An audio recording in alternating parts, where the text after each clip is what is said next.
Assalamualaikum warahmatullahi wabarakatuh. Hai semua, ketemu lagi dengan saya Arvina Dwi Aprilia di aplikasi Kekui ID, solusi mudah dan menyenangkan belajar keseimbangan kimia.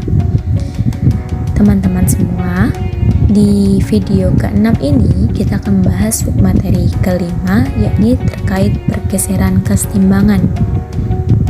Sebelumnya, marilah kita berdoa terlebih dahulu agar kita mudah dalam memahami pelajaran. Oke? Semangat!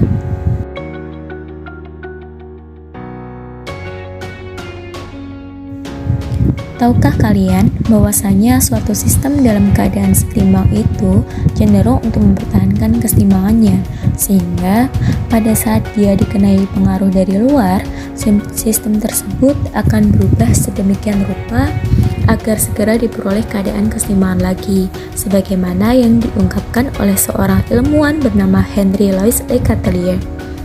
Adapun bunyi azas Lecatellier ini, bila suatu sistem keseimbangan diadakan aksi, maka sistem tersebut akan mengadakan reaksi demikian rupa sehingga pengaruh aksi dapat dikurangi menjadi sekecil-kecilnya.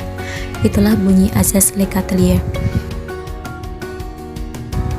Nah, dalam sistem keseimbangan yang dimaksud dengan pengaruh dari luar itu adalah beberapa faktor di bawah, yakni ada faktor perubahan konsentrasi, ada faktor perubahan suhu, ada faktor perubahan volume dan tekanan, dan yang terakhir itu adalah pengaruh dari katalis. Keempat poin tersebut yang akan kita bahas dalam submateri kali ini. Dari yang pertama itu ada perubahan konsentrasi. Dan di sini teman-teman semua coba perhatikan contoh yang ada dalam kotak. Di situ ada sebuah reaksi kimia yang mana Fe3+ ditambahkan dengan SCN- menjadi FeSCN2+. Tiga zat tersebut memiliki warna yang sangat berbeda, di mana Fe3+ itu berwarna kuning, SCN- itu tidak berwarna alias bening, dan juga FeSCN2+ itu berwarna merah.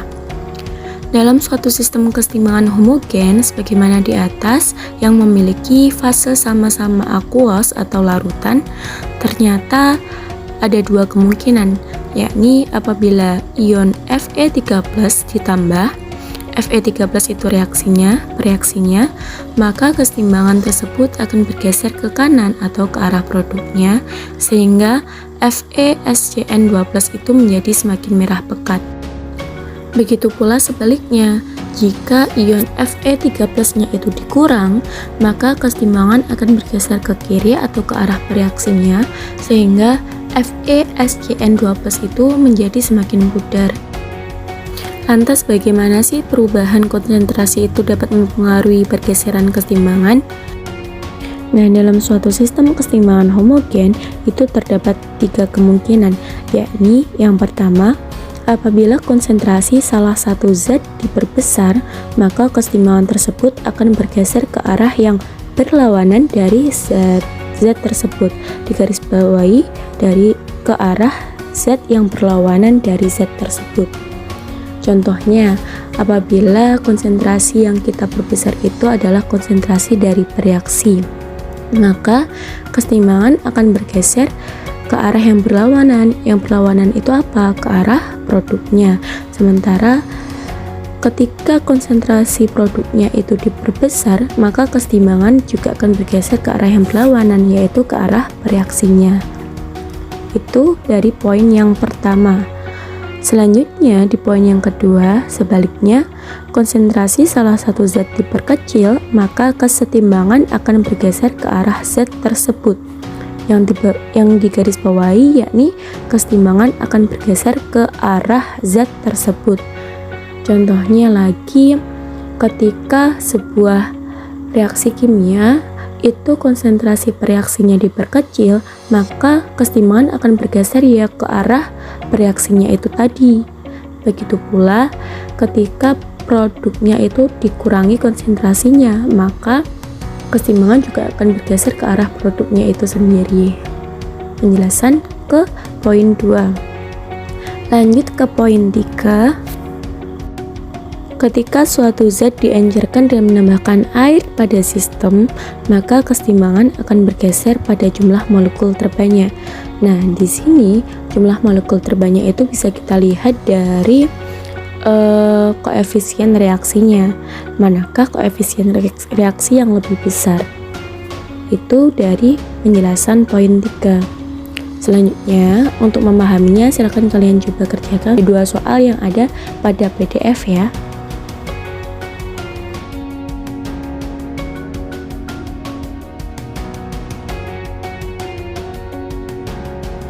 Lanjut ke faktor yang kedua, yakni ada perubahan suhu. Nah, di sini coba kalian perhatikan contoh yang ada dalam tabel. Dimulai dari persamaan reaksi yang atas, di situ ada N2 plus 3H2 menjadi 2NH3 dengan harga delta H sebesar min 92 kJ. Reaksi tersebut diukur pada suhu yang berbeda, di mana suhunya dimulai dari 298 Kelvin, 500 Kelvin, 700 Kelvin, sampai dengan 900 Kelvin. Nah, ternyata pada suhu tersebut, semakin besar suhu, nilai Kp-nya itu semakin sedikit. Jadi, pada reaksi eksoterm dengan harga delta H negatif, itu suhu berbanding terbalik dengan Kp-nya. Sementara di reaksi 2, H2 plus CO2 menjadi H2O plus CO dengan delta H sebesar plus 41 kJ. Di situ diukur dengan suhu yang sama, mulai dari 298 Kelvin, 500 Kelvin, 700 Kelvin, dan 900 Kelvin, memiliki harga Kp yang semakin besar jika suhunya juga semakin besar. Nah, di sini pada reaksi endoterm yang artinya delta H bersifat positif, maka suhu itu sebanding dengan harga Kp-nya. Suhu besar maka Kp-nya juga besar. Nah, dari dua contoh tersebut dapat diambil kesimpulan seperti apa? Berdasarkan teori yang dikemukakan Van Hoff menyatakan bahwasanya apabila suatu sistem kesetimbangan itu suhunya dinaikkan, maka kesetimbangan akan bergeser ke arah sistem yang membutuhkan kalor. Di sini sistem yang membutuhkan kalor itu adalah reaksi endoterm. Sementara pada suatu sistem kesetimbangan yang suhunya diturunkan, maka kesetimbangan akan bergeser ke arah sistem yang melepaskan kalor atau reaksi eksotermnya. Selanjutnya, untuk memahami faktor kedua ini tentang perubahan suhu, silakan kalian kerjakan soal yang ada pada PDF ya.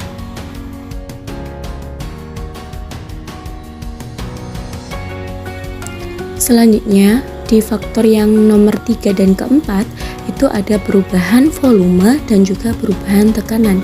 Mengapa faktor 3, 4 ini kita gabungkan? Karena saat terjadi perubahan volume, maka akan terjadi pula perubahan tekanan. Hal ini bisa kalian lihat pada contoh yang berada dalam tabel. Nah, di situ ada gambar A, B, dan C. Untuk reaksi N2 plus 3H2 menjadi 2NH3. Gambar A menunjukkan campuran gas N2, H2, dan juga NH3 pada sistem kesetimbangan. Nah, di sini bisa kalian lihat ada berapa sih molekul dari N2. N2 itu yang digambarkan dengan bulatan berwarna merah. Di situ merahnya ada berapa? Ada 2. Terus pada H2-nya itu ada 1, 2, 3, 4, 5, 6. Ada 6 titik hijau. Dan juga ada NH3 sebanyak 1, 2, 3, dan 4. Nah, di situ ada 2 N2, ada 6H2 dan juga ada 4NH3 untuk gambar A. Selanjutnya, di gambar B itu menunjukkan bahwasannya saat tekanan diperbesar, artinya tutup yang ada di atas itu ditekan ke bawah, maka volumenya akan semakin kecil sehingga campuran tidak lagi seimbang karena harga Hc itu lebih kecil daripada Kc-nya. Kemudian untuk mencapai keseimbangan, maka reaksi akan bergeser ke kanan sebagaimana gambar nomor C. Di sini jumlah total molekul gas menurun sampai keseimbangan tercapai kembali. Coba kalian bandingkan gambar A sama gambar B. Nah, di sini kita mulai dari jumlah N2-nya. Ketika di gambar A, N2-nya itu berjumlah 2. Sementara pada saat keseimbangan yang di gambar C itu N2-nya berjumlah 1 saja. Terus di H2, di situ yang awalnya di gambar A ada 6, di gambar C hanya tinggal 3. Selanjutnya untuk NH3 di gambar A itu ada 4, lalu di C itu ada 6 karena keseimbangannya bergeser ke kanan. Nah, bagaimana kesimpulannya? Di sini pengaruh volume dan tekanan terhadap kesetimbangan, yakni apabila volume diperbesar, artinya tekanannya diperkecil, maka kesetimbangan akan bergeser ke arah jumlah koefisien reaksi besar. Sementara apabila volume diperkecil atau tekanan diperbesar, maka kesetimbangan akan bergeser ke arah jumlah koefisien reaksi kecil. Kembali lagi ke contoh, di situ di pereaksi itu ada 1N2 kan plus 3H2 menjadi 2NH3. Koefisien reaksi untuk pereaksinya atau untuk reaktannya ada 4, sementara koefisien reaksi untuk produknya hanya 2. Nah, di sini pada saat volumenya diperkecil, artinya tekanan diperbesar, maka dia akan bergeser ke arah jumlah koefisien reaksi yang kecil, artinya ke arah produknya agar seimbang kembali. Untuk latihan soal terkait perubahan volume dan tekanan bisa kalian lihat di PDF ya, silakan dicoba. Lanjut, poin lain yang sering ditanyakan dalam soal terkait pergeseran keseimbangan ini adalah pengaruh katalis. Sebenarnya katalis itu apa sih? Ada yang tahu? Di sini katalis merupakan zat yang dapat meningkatkan laju reaksi sehingga reaksi dapat lebih cepat mencapai kesetimbangan. Diingat-ingat pengertiannya. Nah, pada saat reaksi kimia itu sudah selesai berlangsung, maka katalis ini dapat kembali lagi dalam keadaan dan jumlah yang sama seperti halnya sebelum reaksi. Untuk cara kerjanya sendiri, silakan kalian lihat pada grafik atau diagram tingkat energi reaksi dengan katalisator di PPT ini. Nah, di situ digambarkan pada satu diagram terdapat 2 garis lengkung, yang pertama berwarna biru dan yang kedua berwarna merah. Grafik tersebut menandakan adanya reaksi antara Za dan Zb menjadi Zc dan Zd. Apabila reaksi tersebut berlangsung tanpa katalis, maka reaksi antara A dan B akan menempuh jalur dan membentuk kompleks teraktivasi AB yang memerlukan energi aktivasi sebesar Ea1. Nah, sedangkan pada penambahan katalis, maka reaksi tersebut menempuh jalur dengan membentuk kompleks teraktivasi X dan Y yang masing-masing memerlukan energi aktivasi sebesar Ea2 dan juga Ea3 yang relatif lebih rendah daripada Ea1. Maka dari sini bisa diketahui bahwasanya dengan adanya katalis, energi aktivasi menjadi lebih rendah. Nah, yang perlu teman-teman garis bawahi lagi di sini, katalis hanya berfungsi untuk meningkatkan laju reaksi sehingga mempercepat terjadinya kesetimbangan. Namun, ia tidak mampu mempengaruhi pergeseran kesetimbangannya. Jadi, kalau ada soal terkait dengan katalis, maka katalis ini tidak akan berpengaruh apa-apa. Diingat ya. Bagaimana? Sudah jelas terkait beberapa faktor yang mempengaruhi pergeseran kesetimbangan tadi. Kalau sudah begitu paham, kita lanjut ke pembahasan berikutnya ya, terkait kesetimbangan kimia dalam proses alam. Terima kasih telah menyimak video ini.